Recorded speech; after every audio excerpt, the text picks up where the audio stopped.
all right? Yes.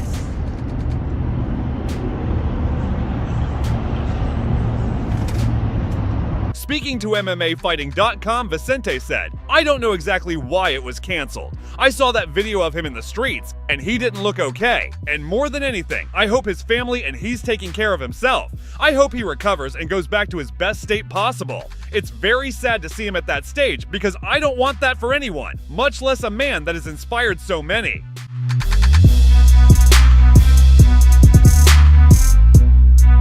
I think me and Connor International Fight Week is the next fight. That's what I'm throwing out there. Like, I think June, July. When do those conversations start to happen? Give us a timeline on that. When do you know if that's a reality?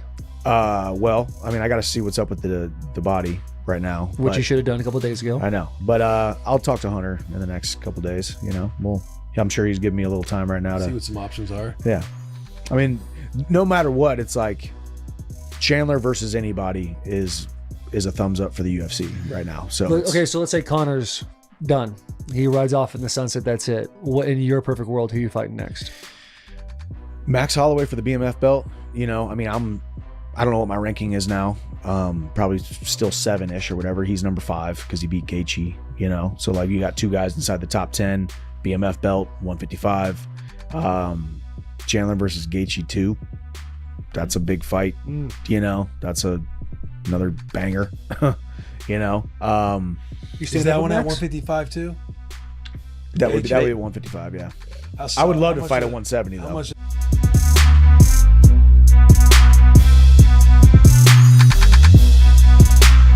We don't know exactly what's going on just yet. Obviously, we're fighting for the title. When is that going to be? That's sort of the question. So let's see if we can get a stadium in Spain. Obviously, that's an option. Could Sydney still be an option? If so, I'll stay fit, making sure that, you know, because I'll be getting close to camp now anyway, if we do make Sydney. So I'll just get stuck into training, and we'll see what happens. But nothing locked in yet, but yeah, we'll see. So everyone's saying these fights locked in and everything. Oh, with we're seeing the Lopez. Yeah. I don't know where that sort of come from. I think that was just, you know, I think the fact that he's obviously said let's do it in Sydney, and then I think people just ran with that. But there's no talks of that at all. But you never know, right? But yeah, obviously we're fighting for the title, so that's where we're going to, you know, mainly focus. But we'll see what happens. But there's definitely nothing like that locked in.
I don't want you to give me the exact number, but in your 3 bare knuckle fights compared to I don't want to say your entire career, how well have you done financially in bare knuckle? Is it more than what you expected?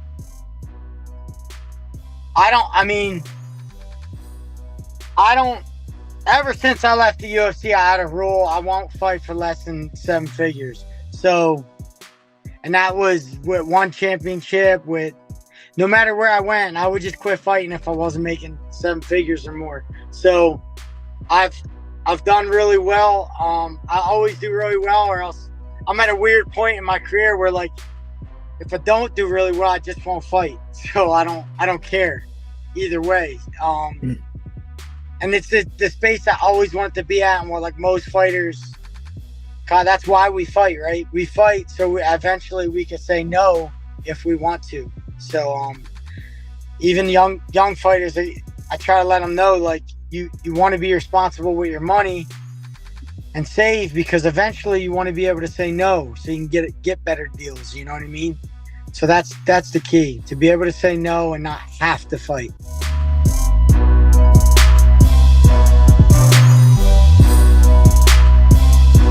Bo Nickel is a bit upset with the commentary during the fight last week. To hear things like DC say, oh, he's not ready for Hamza. And I think he was kind of trying to like be respectful, but also trying to like set me down a peg. This one kind of took me a little bit by surprise, because I do like Bo, and I do believe that at some point he's going to be a champion. I think that he's a respectful guy, so he's trying to say things in the nicest way that he possibly can, but I think he may have misunderstood what I'm trying to say. What I was more trying to say in this fight is, let's not rush him into fights with people that are much more experienced. That is how good he has done in that short period of time.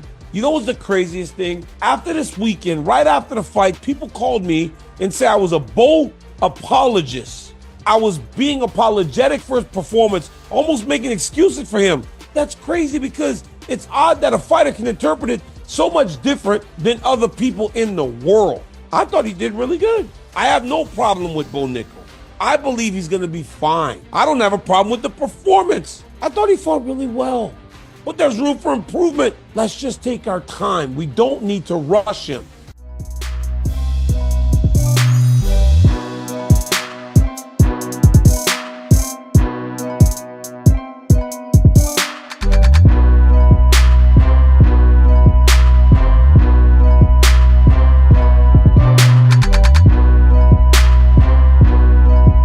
How does that feel going into a round like that, having your eye that swollen? I mean, in the moment, you don't necessarily, I didn't feel it. Yeah. I mean, like, for instance, in the fight where this cut happened, I think I got hit, boom, and I knew that I had gotten it like a hit hard, because I started to see my vision kind of, kind of blur a little bit.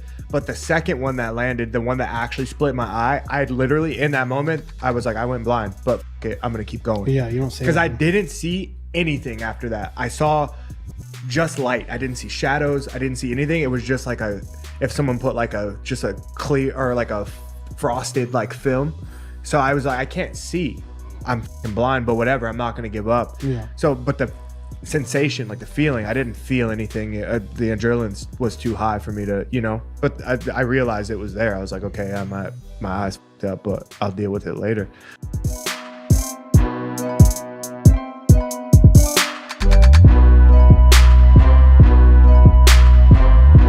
Your assessment of what John did, how he looked, and also how Stipe looked.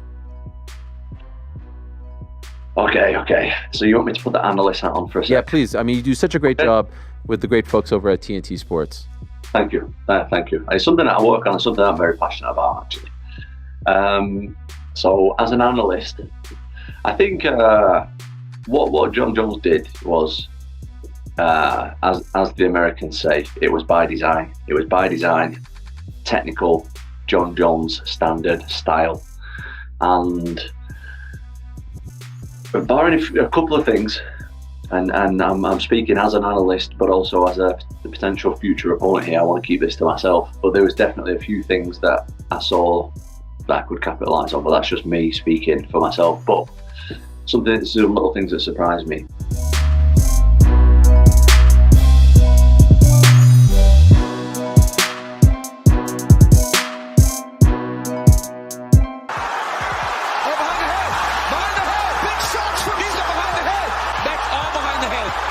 Obviously, when he dropped you and he got on top of you, there were a lot of punches that looked like they were blows to the back of the head. A lot of your fellow fighters were criticizing the referee online over him not stepping in and either warning Mike or stopping Mike from the blows. I'm curious, when it was happening to you, were you shocked that the referee didn't stop what was happening?